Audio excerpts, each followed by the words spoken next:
Are you seeing a PowerPoint slide? Okay, there we go, yes. Okay, this is a paper from 1945. At the bottom is the two authors, Gilbert and Lewis, the guy who developed Lewis structures, and Melvin Calvin, who did, M. Calvin, who won the Nobel Prize for the Calvin cycle that I did my master's work for. Okay, so they decided he shouldn't be taking any more students, but he was kind of a crackpot, you see, back in the early 80s when I was working for him. He was going out and saying that there was this really weird theory that increased combustion of fossil fuels was going to lead to increased carbon dioxide and increasing the global temperature.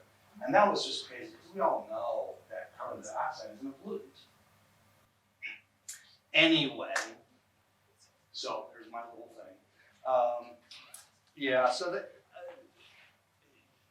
So this is the first actually phosphorescence. You know, how many of you had those little things on your stars or whatever on your walls or ceiling, glow in the dark?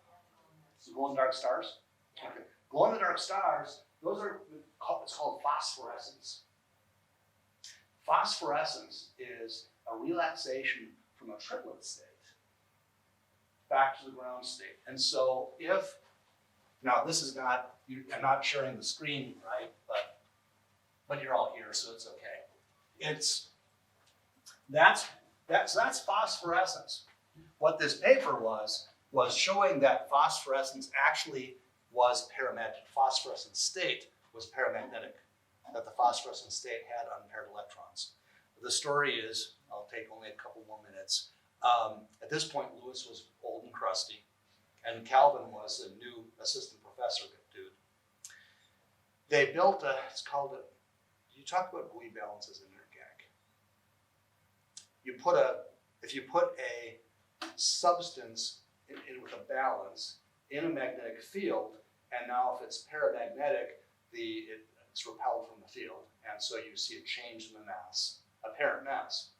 Well, they built a buoy balance down a stairwell, sort of a big stairwell in the building, like 4 floors, with a quartz fiber up at the top, with a sample down at the bottom, with a magnet, and then they shone a light on the sample and watched as the sample deflected.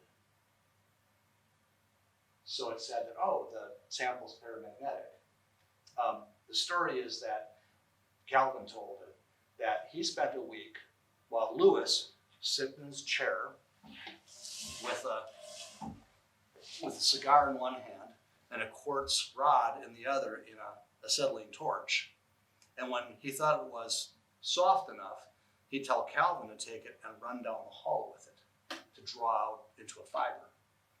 And that was what Calvin did for a whole week before they got one that was long enough and appropriate for doing this experiment.